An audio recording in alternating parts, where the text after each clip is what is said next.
우리 찬송가 151장입니다. 151장 찬송 드리겠습니다. 만왕의 왕 내 주께서 왜 고초당했나, 이 벌레 같은 나 위에 그 보혈을 였네. 십자가 내가 처음 볼 때에 나의 맘에 큰 고통 사라져. 오늘 믿고서 내 눈 밝았네. 참 내 기쁨 영원하도다. 주 십자가 못 박힘은 속죄함 아닌가. 그 긍휼함과 그 은혜 말할 수 없도다.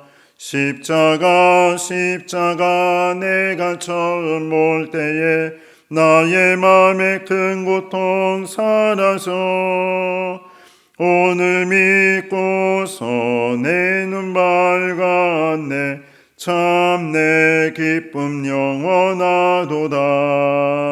눈으로도 그 큰 은혜 다 갚을 수 없네. 나 주님께 몸 바쳐서 주의 이름 쓰리. 십자가 볼 때에 나의 맘에 큰 고통 사라져.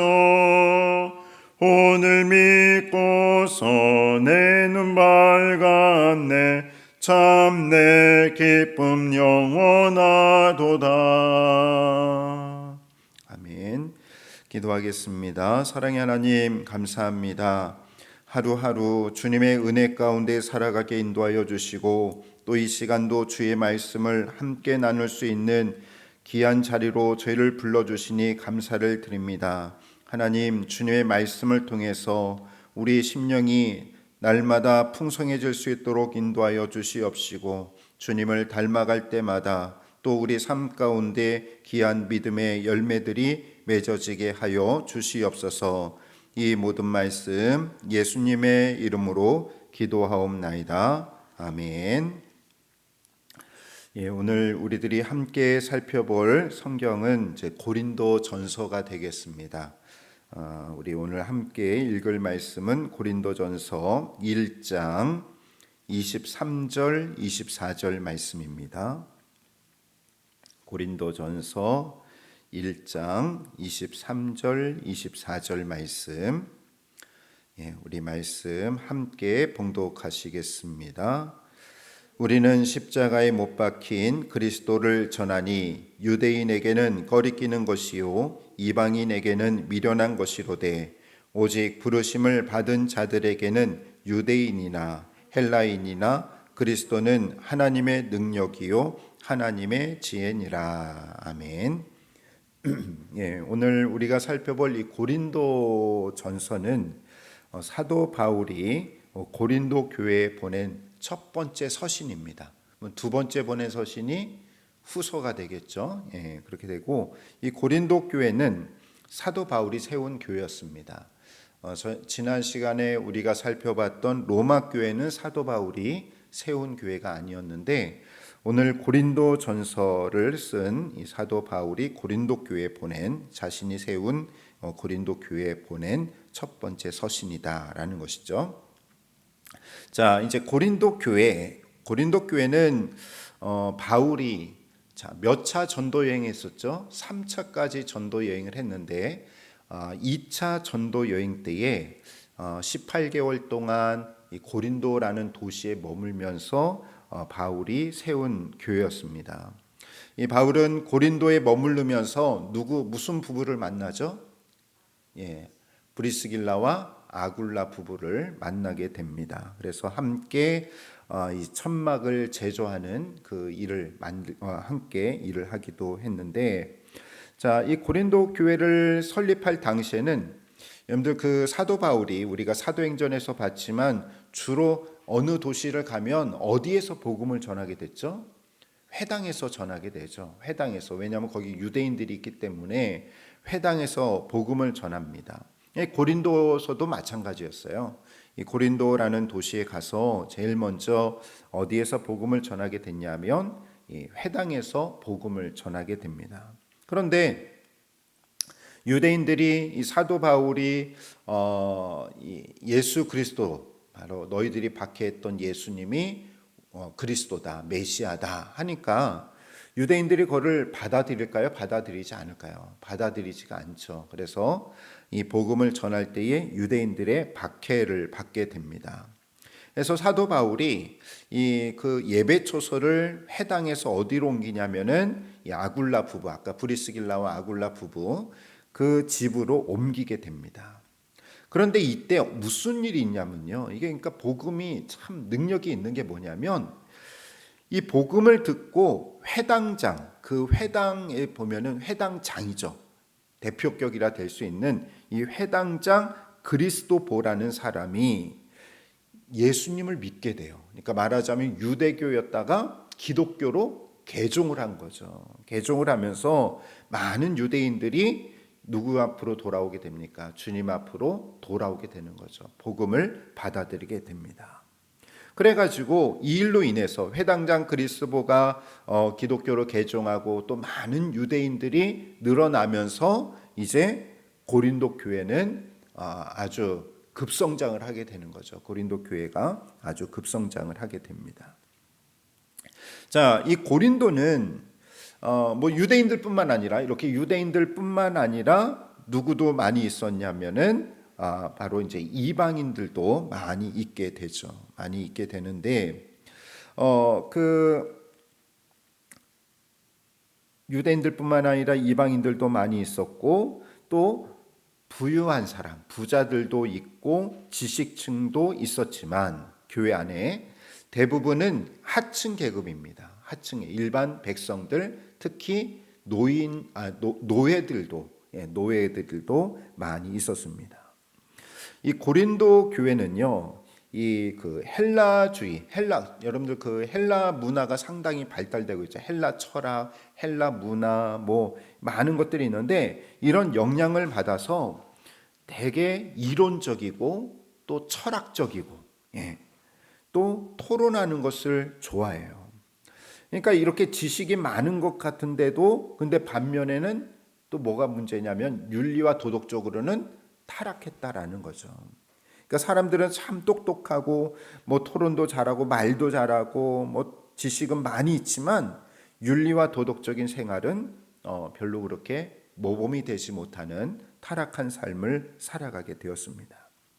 그리고 이 헬라주의는요, 헬라 철학은 뭘 많이 강조하냐면 개인주의를 많이 강조합니다. 개인주의를 많이 강조하고 또 지식 중심 그런 사상이었기 때문에 고린도 교회 성도들은 교회 안에서 똘똘 뭉치게 됐을까요? 아니면 분열과 어떤 그 갈등이 많았을까요?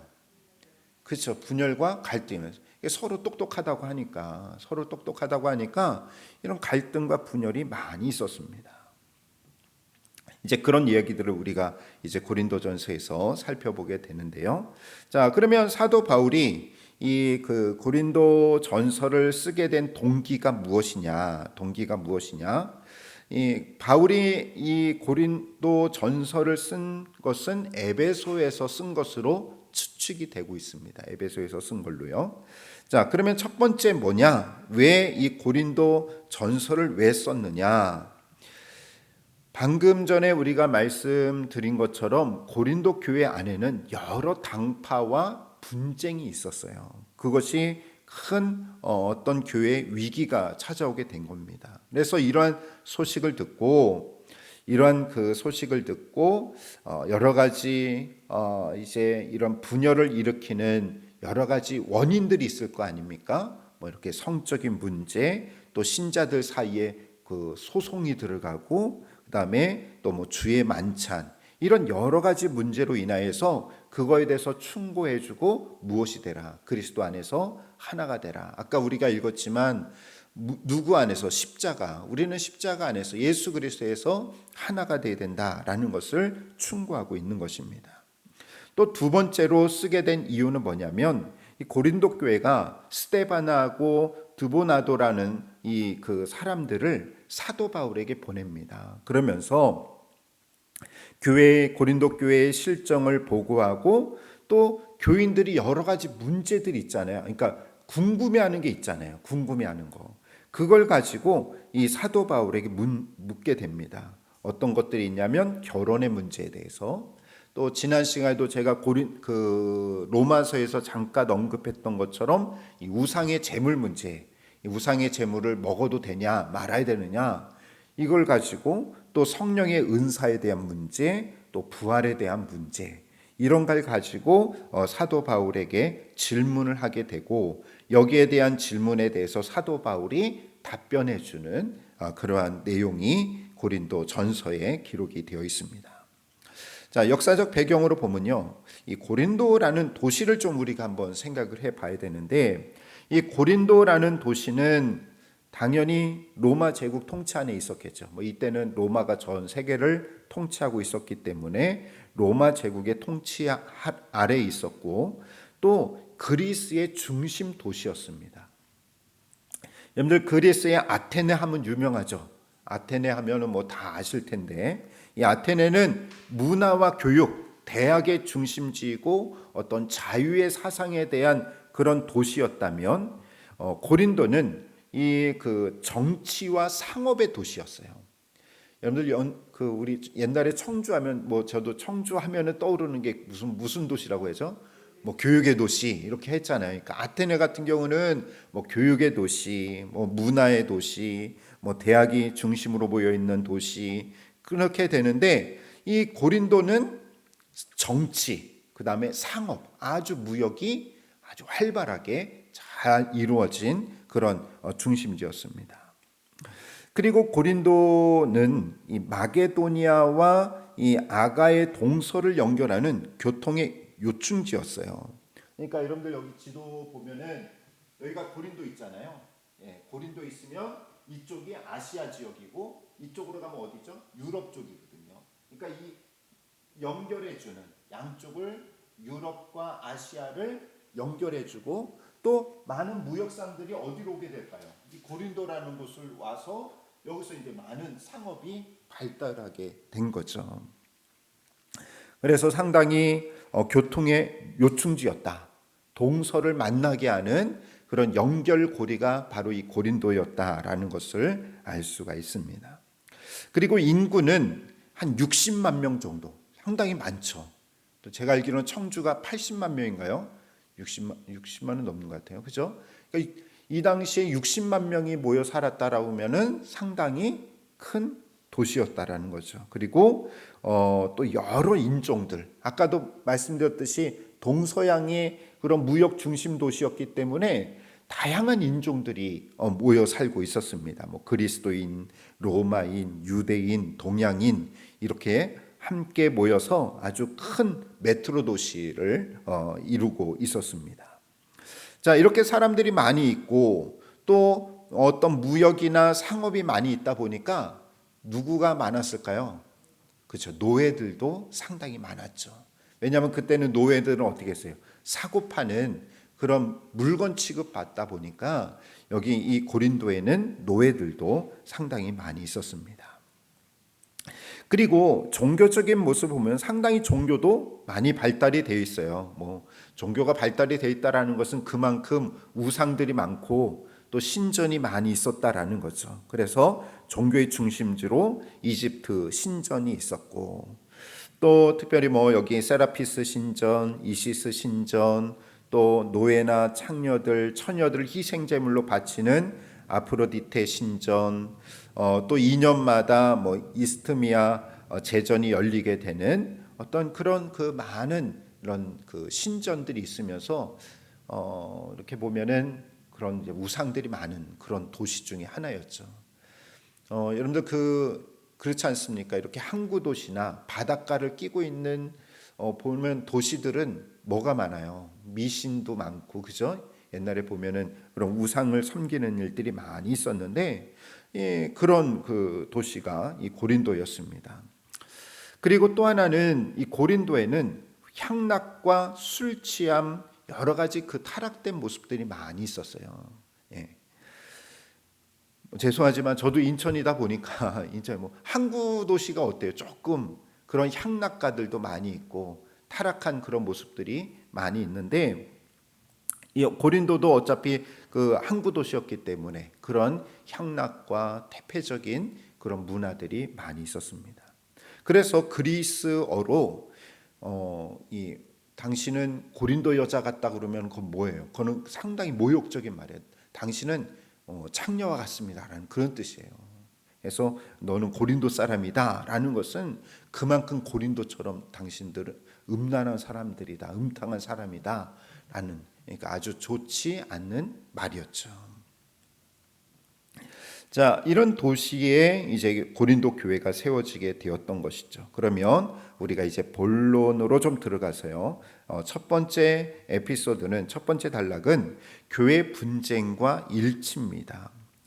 자, 가장 큰 문제가 이 교회 분열이었죠. 당파가 있었어요. 여러분들도 알다시피 이 바울이 고린도 교회가 무슨 당파로 나눠져 있다라고 보고 받았습니까? 바울파가 있고 아볼로파가 있고 게바파가 있고 그리스도파, 크게 네 분파로 나뉘어져서 서로 뭐 질투하고 싸운다고 그렇게 보고를 받게 됩니다. 그러다 보니까 이런 질투와 갈등이 나중에 가서는 교회의 분열을 가져오게 된 것이죠. 그러니까 어떤 교리나 믿음의 차이가 아니었어요. 믿음의 차이가 아니라 자기들이 좋아하는 특정 인물에 따라서 이게 분열이 된 겁니다. 그러니까 나는 바울파다라고 주장하는 사람들은 아마 이 사도 바울의 전도를 받은 바울과 함께 교회를 세워 나갔던 그런 인물들이었던 것 같습니다. 뭐 명확하게 이들이 누군지 우리는 알 수는 없지만 바울파다라고 주장하는 사람들은 이 바울에게 전도를 받은 사람으로서, 근데 바울이 뭐라고 합니까? 나는 그리스도보와 가이오 외에는 세례를 준 적이 없다라고 말을 하죠. 그러니까 다시 말하면 내가 고린도 교회에 나의 세력을 만들었다는 거에 만들지 않았다는 거예요. 난 만들지 않았다. 나를 뭐 추종하는 자를 내가 만들지 않았다라고 그렇게 얘기를 합니다. 또 아볼로파가 있는데, 이 아볼로는 누구냐면요, 사도 바울이 교회를 개척하고 아볼로가 말하자면 쉽게 말하면은 지금 뭐고 있는 거예요? 담임 목사 하고 있는 거예요. 담임 목사니까 그 교회를, 고린도 교회를 이렇게 목양을 하고 있는 인물이었어요. 그러니까 바울이 떠난 다음에 고린도 교회에서 이 목양을 하고 있던 아볼로를 추종하는 또 사람들이 있게 된 거죠. 그래서 이 사람들이 이제 아볼로파다 이렇게 나눠져 있고, 또 게바는 누굽니까? 베드로죠. 예, 베드로. 근데 사람들은 또 이제 베드로에게서 세례받은 유대 기독교인들이 있었을 거 아닙니까? 이제 그 예루살렘에서 이제 오후할 때 그 베드로에게 세례를 받은 그 사람들인데, 자, 이 사람들은 나는 누구 파다? 게바파다. 예, 베드로의 권위를 자랑하는 그러한 사람들이었어요. 또 그리스도에게 속한 자라고 하는 사람들이 있는데, 이 사람들은 누구냐면은 뭐 이거는 뭐 다양한 해석이 있습니다. 뭐 다양한 해석들이 있는데 가장 그 설득력 있는 해석은 뭐냐면, 부활하신 그리스도의 그 부르심을 말하자면 부르심을 따랐던, 직접 나는 예수님의 부름을 받았다라고 주장하는 사람들. 그러니까 제가 볼 때는 그리스도파라고 주장하는 사람들은 제 생각이에요. 그냥 제 생각인데, 그냥 누구는 바울파, 아볼로파, 게바파 여기저기 연관이 없잖아요. 그런 사람들이 그래 나는 그리스도를 따르는 사람이다 해가지고 난 이것도 싫고 저것도 싫다, 나는 그리스도를 따르는 사람이다 하면서 이렇게 떨어져 나온 사람들이 아닐까. 뭐 이거는 뭐 정확한 것은 알지 못하지만, 그러나 어찌 됐든 중요한 것은 뭐냐면 바울파, 아볼로, 게바, 이렇게 뭐 그리스도, 이렇게 이런 것들을 분파를 나눴다라는 거죠. 그게 문제죠. 분파로 나눴다라는 겁니다. 자, 이렇게 갈등이 있다 보니까 교회는 분열이 생기게 되고 복음 전파가 될까요? 안 될까요?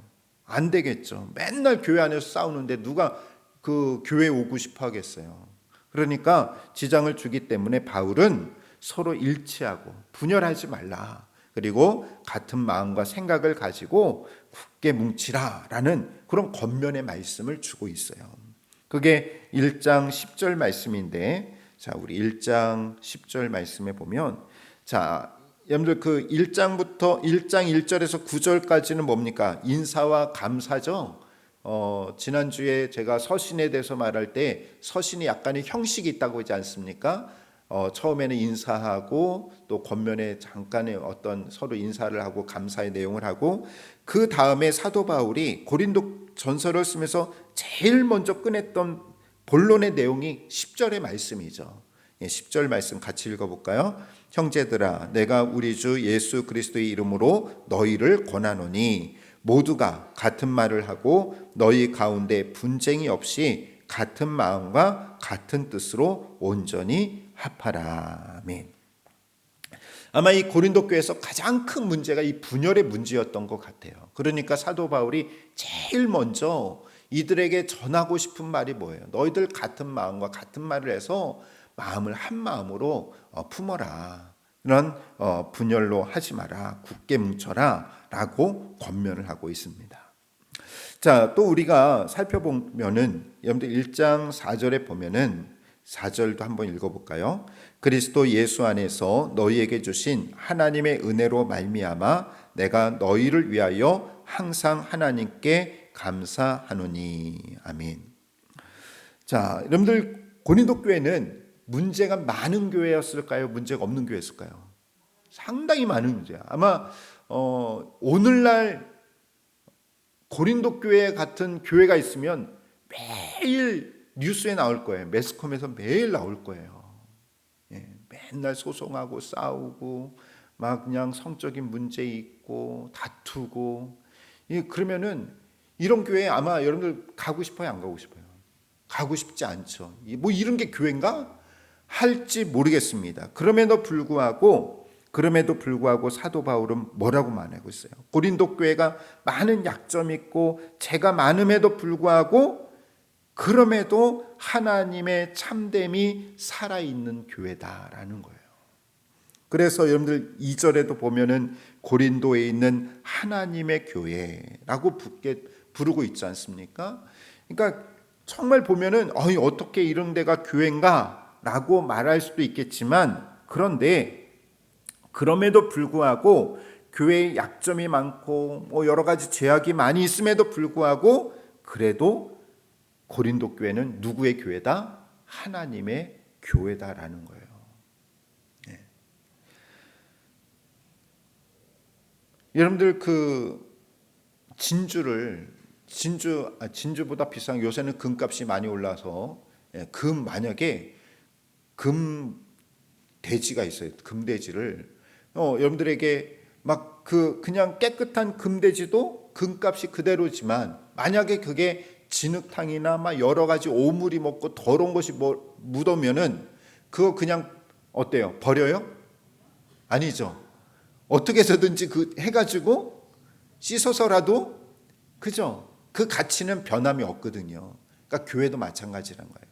아무리 교회가 타락한 것처럼 보이고 또 교회가 죄악이 많은 것 같지만 그럼에도 불구하고 교회는 교회로서의 가치는 전혀 변함이 없다라는 거죠. 고린도 교회도 마찬가지예요.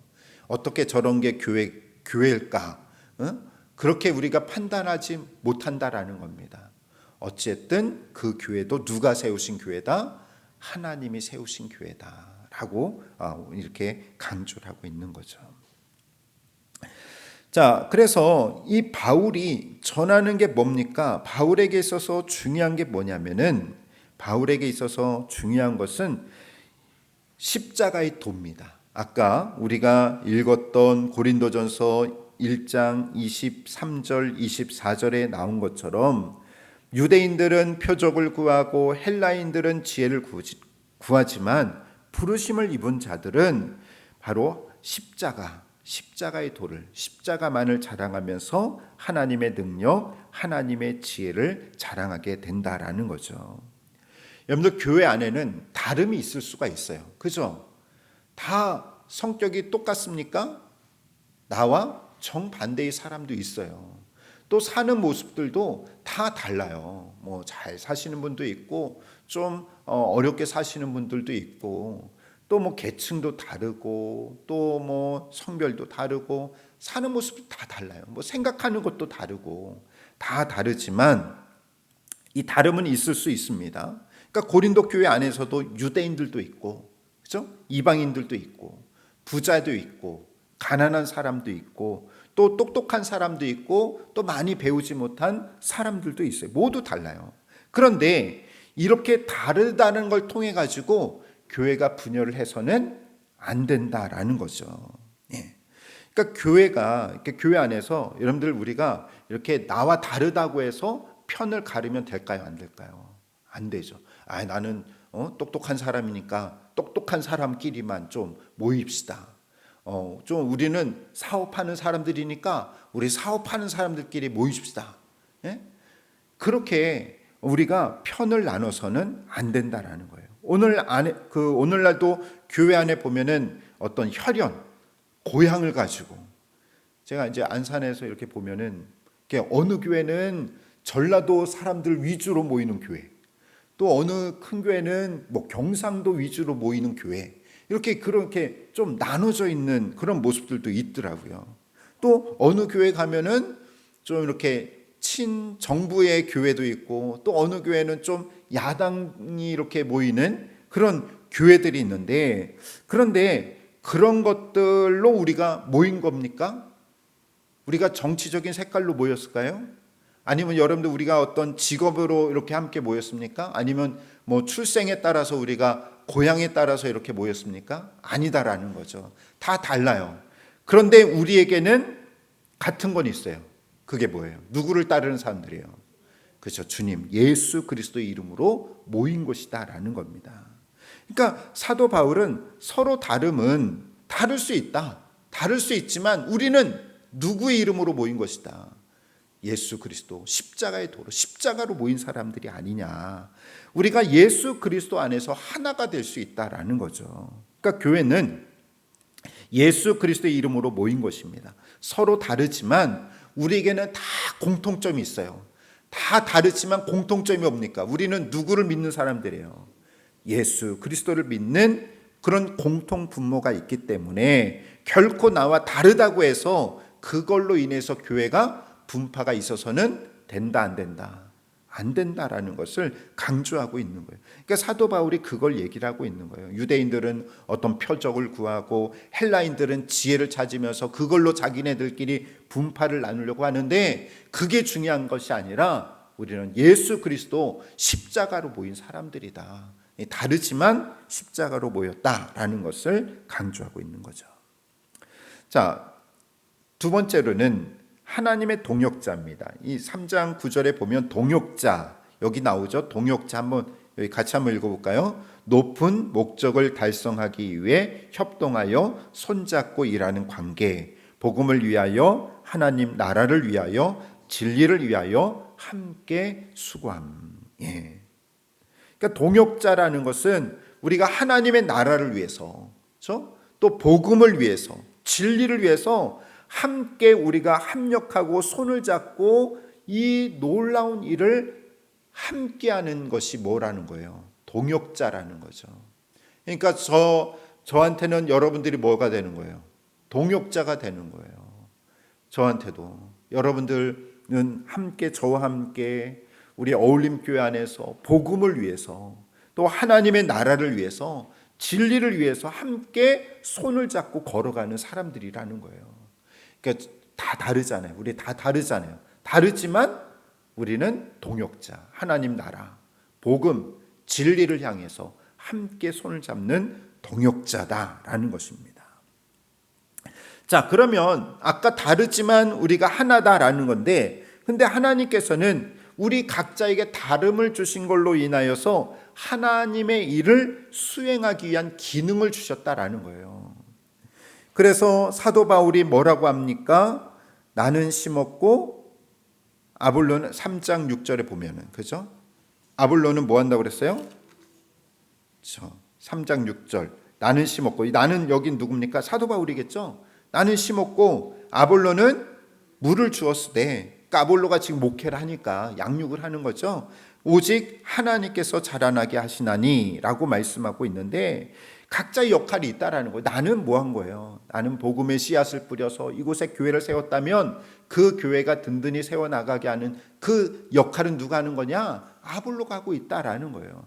그러니까 다르지만, 역할은 다르지만 이 모든 것은 누구를 위해서 하는 거예요? 하나님 위해서. 심게 하신 것도 하나님이 하신 것이고, 이것을 물을 줄어서 자라게 하는, 교회를 성장하게 하는 것도 하나님이 하시는 것. 다 하나님을 위해서 우리가 하고 있는 것이다.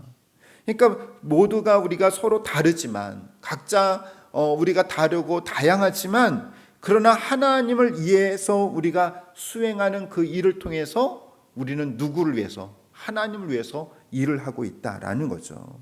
그러니까 고린도 교회가 다 달라요. 아까도 얘기했지만 뭐 이방인도 있고 유대인들도 있고 잘 사는 사람도 있고 못 사는 사람도 있고 뭐 귀족도 있을 거고 노예들도 있는데, 이게 분쟁을 만들기 위한 분쟁의 씨앗이 아니라 무엇을 하기 위해서? 우리가 함께 합력해서 그리스도의 몸된 교회를 세워나가는 그러한 다양한 은사로 우리를 불러주셨다라는 거죠. 여러분들, 만약에 교회 안에 똑같은 그런 성격, 똑같은 마음 가진 사람들만 있으면 될까요? 안 될까요? 안 되겠죠. 만약에 교회 안에서 다 같이 이렇게 말씀 듣는 건 별로 안 좋아하고 나는 봉사하는 것만 좋아한다, 그러면은 교회에서는 봉사만 있으면 될까요? 물론 봉사도 중요하지만 다양한 역할들이 있지 않습니까? 다양한 그런 역할들. 그게 뭐예요? 함께 어우러져서 하나님의 일을 하게 되는 거죠. 어떤 분들은 가르치는 은사가 있고, 또 어떤 분들은 찬양하는, 찬양대 지난주에 우리 아주 은혜 많이 받으셨죠. 하시면서도 은혜 받으셨고 듣는 분들도 많이 은혜인데, 그러니까 또 찬양하시는 분들은 찬양 은사 있으면 또 그렇게 세워 나가고, 또 뭐 섬김의 일을 잘하시는 분들은 섬김의 일을 잘하고, 또 권면하는 그런 은사가 있으면 이것이 함께 어우러져서 어울림 교회가 되는 거지 않습니까?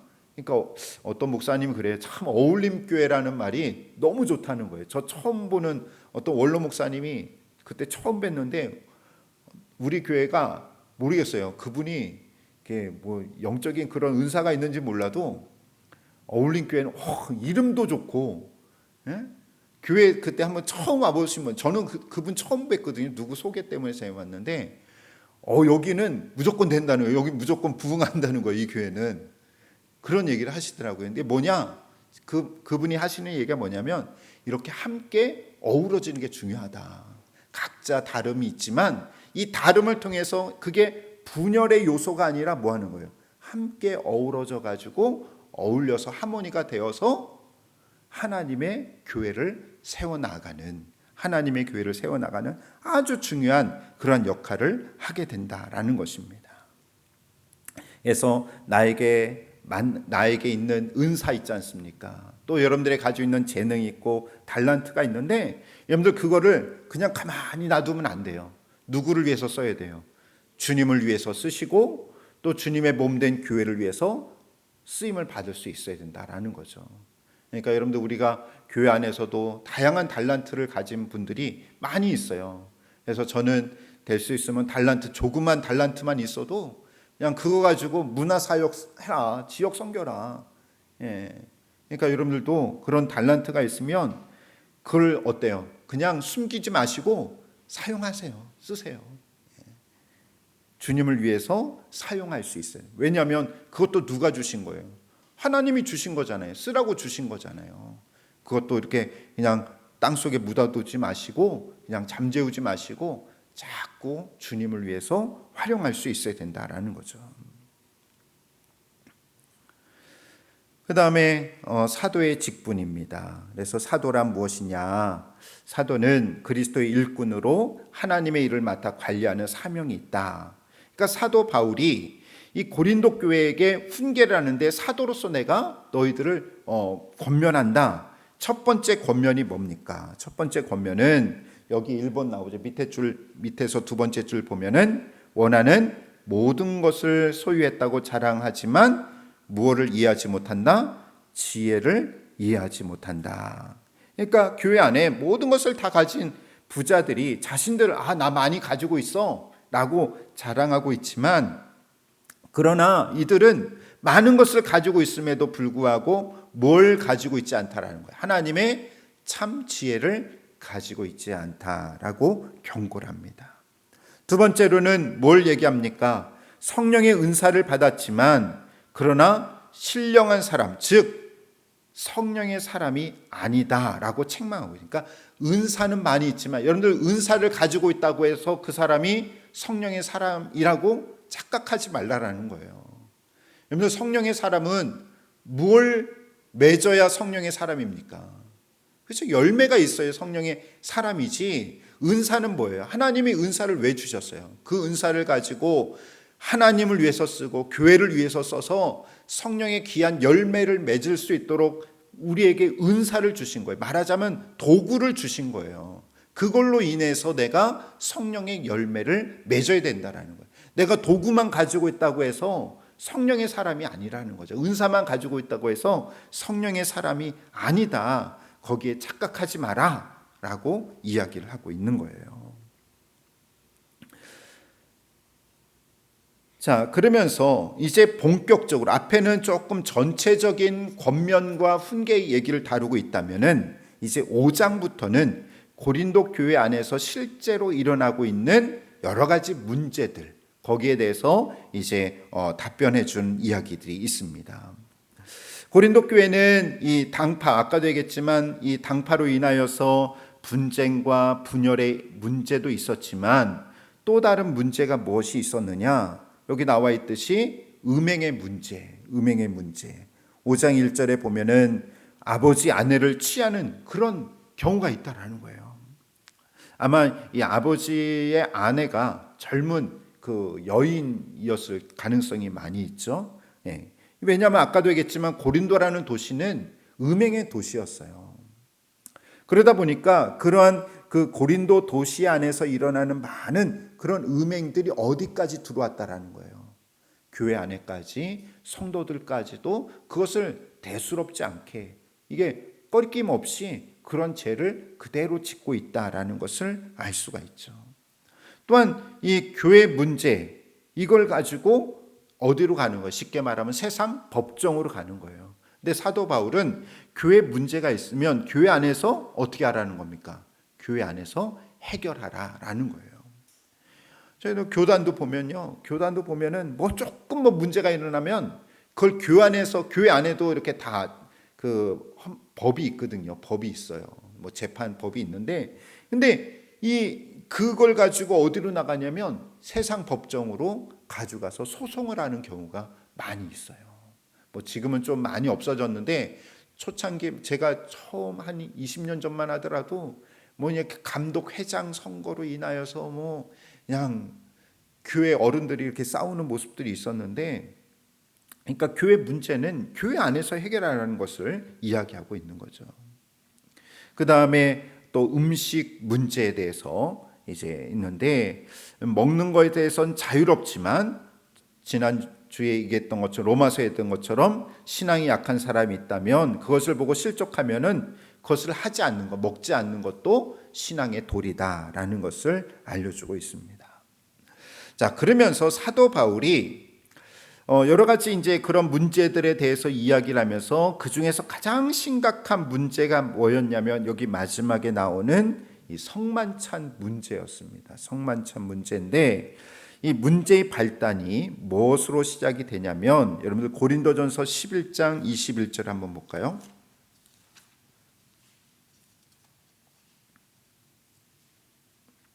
고린도전서 11장 21절 같이 한번 읽습니다. 이는 먹을 때에 각각 자기의 만찬을 먼저 갖다 먹으므로 어떤 사람은 시장하고 어떤 사람은 취함이라. 아멘.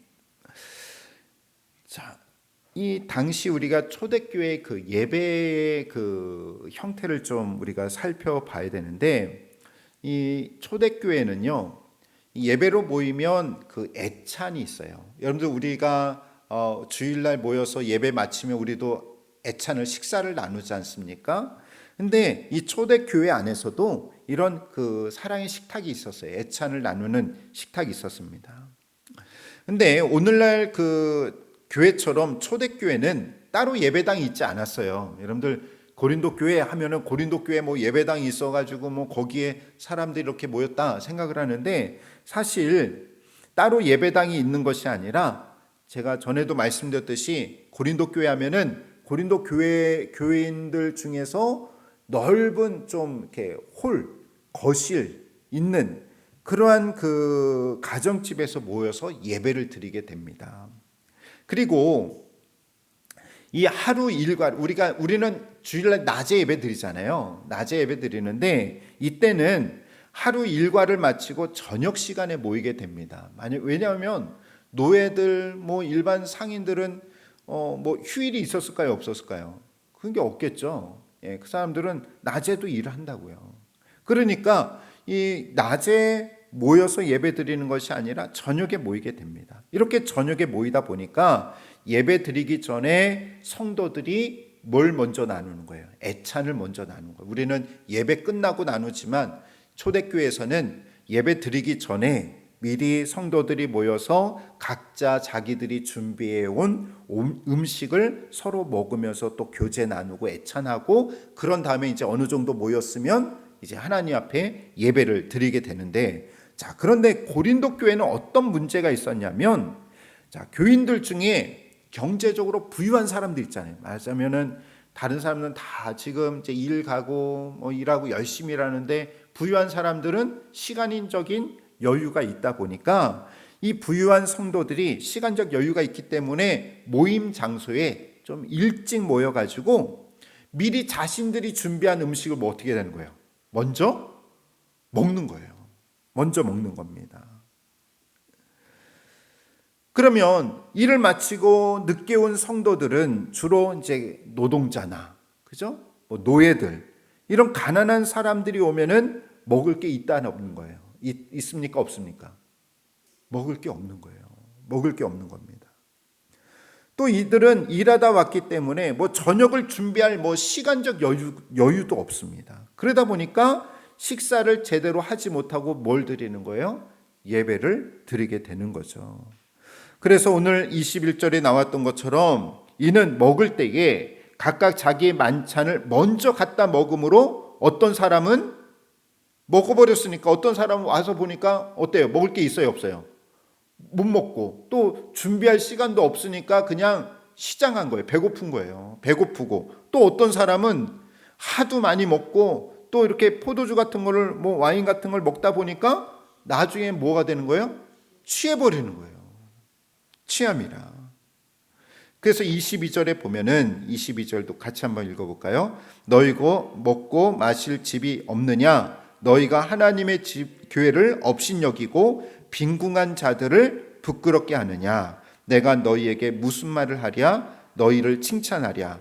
이것으로 칭찬하지 않노라. 이게 무슨 말인지 아시겠죠? 이제 그거예요. 그러니까 부자들 와서 먼저 다 배불리 먹고 얼마나 먹고 마셨는지 그냥 술을 취하는 거예요. 그런데 반면에 하루 종일 힘들게 일하고 와가지고 먹을 것도 없고 준비하지도 못하고 정말 바쁘게 예배를 드리는 그런 사람이 있는 거예요. 그러니까 사도 바울이 야 이게 무슨 교회냐, 이게 무슨 교회냐, 이거는 교회를 없인 여기는 것이다. 또 그거는 가난한 사람들에게 뭘 주는 거예요? 상처를 주는 것이다. 만약에 제가 여러분들 예배드리고 끝날 때 남은 음식 없이 그냥 제가 다 그냥 지난 추수감사절 떡 제가 다 가져갔어요. 그러면 시험 들러요, 안 들어요? 예? 누가 그냥 여유 있는 사람들 와서 다 가져가요. 아마 상처를 받죠, 그죠? 예. 이건 교회의 모습이 아니다. 그러면서 어떻게 해요? 예배 드리고 이때는 매주마다 뭘 합니까? 성찬하잖아요. 성찬할 때 예수님의 떡과 그 떡과 포도주를 나누면서 우리는 이제 그리스도 안에서 하나입니다. 이거는 성찬을 드리는 건 뭐냐? 이거는 죄다. 성찬의 의미, 제가 전에도 말씀드렸듯이 성찬의 의미가 뭡니까? 우리의 예수 그리스도의 피를 먹고 마심으로 우리가 깨끗해졌다라는 구속의 의미도 있지만, 성찬의 의미가, 성찬은 뭡니까? 이제 우리는 예수 그리스도 안에서 하나 되었다라는 그런 그 일치의 의미도 있거든요. 근데 자기네들끼리 애찬할 때는 그런 모습 보이면서 성찬할 때는 우리는 하나입니다. 그렇게 말하면 그게 뭐라고 그러는 거예요? 그게 죄라는 거죠. 그게 죄라는 것입니다. 이게 죄악이다라는 거예요. 그래가지고 그 27절부터 29절까지 보면은, 그러므로 누구든지 주의 떡이나 잔을 합당하지 않게 먹고 마시는 자는 주의 몸과 피에 대하여 죄를 짓는 것이니라. 사람이 자기를 살피고 그 후에야 이 떡을 먹고 이 잔을 마실지니. 그러니까 여기서 말하는 것은 어떤 어떤 추상적인 그런 죄를 말하고 있는 것이 아니에요. 당장 앞에 우리가 애찬 나눌 때에 가난한 사람들, 다른 성도를 돌보지 않고 나의 그 욕심만 채우는 그걸 이야기하고 있는 거예요. 그거는 죄를 먹고 마시는 거다 하고 이야기를 하고 있는 거죠. 자, 그 다음에 이제 세 번째로는 영적 은사입니다. 은사의 문제에 대해서 이제 이야기를 하게 되는데, 이 고린도 교회는 파당, 지금 제일 큰 게 파당 문제죠. 분열, 파당 문제. 그 다음에 성만찬의 문제. 또 하나의 문제는 뭐냐면 은사에 대한 문제였어요. 그게 이렇게 이제 세 가지 중에 이제 은사의 문제인데, 자, 은사는 먼저 바울은 은사에 대해서 일치성과 다양성을 말하고 있습니다. 그리고 그 다음에 중요한 것이, 은사보다 더 중요한 것이 무엇이다? 고린도전서 13장이 무슨 장이라고 부르죠? 우리가 사랑장이라고 했죠. 가장 큰 은사는 뭐냐? 사랑이다라는 거죠. 그걸 얘기를 하고 있는 거예요. 그래서 성령이 주시는 은사가 쭉 나오게 되는데, 지혜, 지식, 믿음, 병고침, 능력 행함, 예언, 영 분별, 방언, 방언 통역, 이렇게 다양합니다. 근데 이 다양한 은사들이 아까도 얘기했지만 다름을 통해서 분열하는 것이 아니라 그 다름이 함께 어우러져 가지고 하나님을 위한 그런 동역의 모습이 보여져야 되는데, 그런데 이 다양한 은사들로 인하여서 고린도 교회는 오히려 혼란이 가져오고 분열을 가져오게 되었다라는 거죠. 그래서 사도 바울은 은사는 하나님의 선물이다. 하나님께서 우리에게 주신 선물이다. 그렇기 때문에 어떤 은사가 크냐 작냐 그거 가지고 논쟁할 필요 있다 없다? 없다라는 거예요. 은사는 그냥 하나님이 주신 거예요. 선물. 그냥 각자 여러분들에게 선물 주신 거예요. 그러면 우리는 그 모든 것들을 소중하게 여기면 돼요. 나에게 주신 은사를 소중하게 여기면 됩니다. 그러면 누구 은사가 크냐, 내 은사가 크냐, 저 사람 은사가 크냐, 그거 가지고 자랑하거나 창피하거나 할 필요가 없다라는 겁니다. 각자에게 하나님께서 은사를 주셨다라는 거예요. 그리고 이 은사를 누구를 위해서 써야 되느냐? 하나님을 위해서 써야 된다라는 거죠. 자신의 이익과 자신의 명성과 자기 도취에 쓰거나 사람들에게 상처를 주고, 차라리 여러분들 은사를 가지고 내 은사를 쓸 때에 다른 사람이 상처받으면은 차라리 쓴 게 나을까요? 안 나을까요? 차라리 안 하는 게 낫죠. 안 하는 게 낫습니다. 내 은사로 인하여서 교회가 분열이 된다면 차라리 사용하지 않는 게 낫죠. 그래서 은사를 어떻게 사용해야 되는가? 첫 번째로는 여기 보면은 모든 은사는 예수 그리스도를 주로 고백하는 데서 시작이 되는 것이다 라는 거예요. 그러니까 은사는 예수 그리스도를 위해서 사용해야 된다라는 거예요. 하나님을 위해서 사용해야 된다라는 겁니다. 그러니까 그리스도가 없는 은사는 울리는 꽹과리 같다는, 아무것도 아니라는 거예요. 그 다음에 또 두 번째 은사는 뭡니까? 누가 주시는 거예요? 성령이 주시는 능력 안에서 이루어져야 된다라는 거죠. 은사는 성령 하나님이 주시는 겁니다. 내가 잘나서 주신 게 아니에요. 하나님이 주신 거예요. 그러므로 은사는 우리가 늘 누가 주셨다, 하나님이 주셨다, 성령님이 주셨다 하면서 겸손할 수 있어야 된다라는 것이죠. 그 다음에 세 번째는 이 은사는 무엇을 위해서 사용이 됩니까? 교회를 세우는 일에, 그죠? 그리스도의 몸인 교회를 세우는 사역에 사용될 수 있어야 된다라는 거죠. 그러면서 가장 큰 은사가 무엇이냐? 모든 은사에는 무엇이 있어야 되느냐? 바로 사랑이 있어야 된다. 가장 큰 은사는 사랑이다. 사랑 안에서만 은사가 생명력이 있는 거예요. 은사가 은사다워지려면 내가 가진 달란트가 정말 하나님의 영광이 되고 교회의 유익이 되기 위해서는 그 안에 항상 뭐가 있어야 된다라는 거예요? 사랑이 있어야 된다라는 거죠. 그래서 사랑이 없는 방언은 울리는 꽹과리가 되고, 사랑이 없는 예언, 비밀, 지식, 믿음은 아무것도 아니다. 사랑 없는 구제도 아무 유익이 없다. 모든 것에는 무엇이 있어야 된다? 사랑이 있어야 된다라는 것을 강조하고 있습니다. 자, 구원사적 의미를 좀 우리가 살펴보는데, 이제 정리를 해보면, 고린도 교회는 문제가 많이 있었는데, 크게 다양한 문제들이 많이 있었지만 가장 큰 문제가 뭐였어요? 분파, 그죠? 분열의 문제가 있었고, 두 번째로는 성만찬, 애찬의 문제를 가지고 성만찬의 문제, 세 번째로는 뭡니까? 은사의 문제. 다양한 문제들이 있지만 크게 우리가 볼 때는 이 세 가지를 여러분들이 기억하시면 될 것 같아요. 이 땅에 교회가 타락하는 이유라는 건데요, 교회도 타락할 수 있다라는 것을 알려준다라는 겁니다. 그래서 하나님께서 그리스도의 피로 사신 교회이지만 타락의 가능성이 있다. 고린도 교회가 파당으로 인해서 각종 도덕적인 타락, 또 우상 숭배, 형식적인 예배, 또 은사의 남용, 이런 것들을 어찌 보면은 오늘날 이것도 교회들도 그렇게 보이기 쉬운, 범하기 쉬운 그러한 제약상이다라는 것입니다. 그러니까 이 땅의 교회들은 온전하진 않습니다.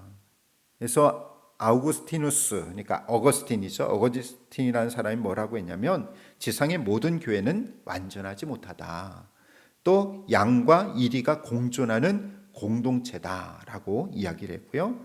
또 마틴 루터는 보이는 교회, 그러니까 보이지 않는 교회는 말하자면 정말 그 교회 본질, 하늘에 있는 교회, 정말 진짜 교회의 근원이 되는 교회가 있고, 오늘날 이렇게 보이는 교회가 있지 않았습니까? 오늘날 많은 이 지상의 교회들은 타락에 노출되어 있다라고 이야기하고 있어요. 근데 여러분들 가장 중요한 것은 뭐냐? 아까도 얘기했지만 아무리 교회가 타락하고 교회가 제약이 있다 하더라도 교회의 그 본질, 근원, 그 가치는 변함이 있다 없다? 변함이 없다. 변함이 없다. 그렇기 때문에 제가 늘 얘기하지만 우리가 교회를 함부로 판단하면 된다 안 된다? 안 된다라는 거예요. 교회는 무슨 교회든지 아무리 문제가 많은 교회라 할지라도 여러분들 절대로 교회를 함부로 말해서는 안 돼요. 왜냐하면 교회는 예수 그리스도의 피값으로 세워진 거예요. 예수 그리스도의 몸인 교회이기 때문에 우리가 볼 때는 윤리적으로 도덕적으로 많은 문제가 있다 할지라도 그래도 교회는 교회다라는 것을 여러분들이 기억할 수 있기를 바랍니다. 그 다음에 사도 바울이 강조하고 있는 게 뭡니까? 오직 십자가라는 거예요. 우리가 각자 다 다르지만 사는 모습도 다르고 생각하는 것도 다르고 다양하지만, 그러나 우리는 어울림교회는 누구 이름으로 모였다? 예수 그리스도의 이름으로 모였다. 십자가로 모였다라는 거예요. 그러니까 여러분들 우리가 다 다를 수 있어요. 그런 다름을 인정해 줘야 돼요. 어떤 분들은 정치적으로 야당을 지지하는 분들도 있고 여당을 지지하는, 이것 때문에 우리가 분열될 필요가 없어요. 그건 그건 문제고, 우리가 정치적인 이유로 모인 건 아니잖아요. 누구 이름으로 모인 거예요? 우리는 예수님으로 모인 거잖아요. 예수님의 이름으로. 모든 것은 우리가 예수의 이름으로 모였다. 그렇기 때문에 좀 서로 다른 것이 있으면 상대방을 이해해 주는 거죠. 예수 그리스도. 그래, 우리는 예수님의 이름으로 모인 자들, 십자가의 이름으로 모인 자들이라는 그런 것을 우리가 기억하면서 우리가 서로 이해해 주고, 서로 다름을 이해해 주고, 서로 다름을 또 존중해 줄 수 있는, 그래서 우리 어울림 교회를 하나된 교회, 하나님의 교회로 세워나갈 수 있는 저와 여러분들이 되시기를 주님의 이름으로 축원합니다. 같이 기도하시겠습니다. 사랑의 하나님 아버지, 감사를 드립니다. 오늘도 고린도 교회의 모습을 보면서 교회가 얼마나 소중한지, 또 많은 약점도 있고 부족한 것도 있지만 그럼에도 불구하고 하나님께서 예수 그리스도의 피값으로 세우신 교회임을 저희들이 다시 한번 깨닫게 하시니 감사를 드립니다. 우리가 사는 모습이 다르고 생각하는 것이 다르고 성격이 다르고 각자의 그 가진 것들이 다르다 할지라도, 그러나 이 모든 것이 함께 어우러져서 아버지 하나님 주님의 몸된 교회를 세워나갈 수 있는 우리 모든 성도들 되게 하여 주시옵소서. 이 모든 말씀 예수님의 이름으로 기도하옵나이다. 아멘. 하늘에 계신 우리 아버지, 아버지 이름을 거룩하게 하시며 아버지의 나라가 오게 하시며 아버지의 뜻이 하늘에서와 같이 땅에서도 이루어지게 하소서. 오늘 우리에게 일용할 양식을 주시고 우리가 우리에게 잘못한 사람을 용서하여 준 것 같이 우리 죄를 용서하여 주시고 우리를 시험에 빠지지 않게 하시고 악에서 구하소서. 나라와 권능과 영광이 영원히 아버지의 것입니다. 아멘.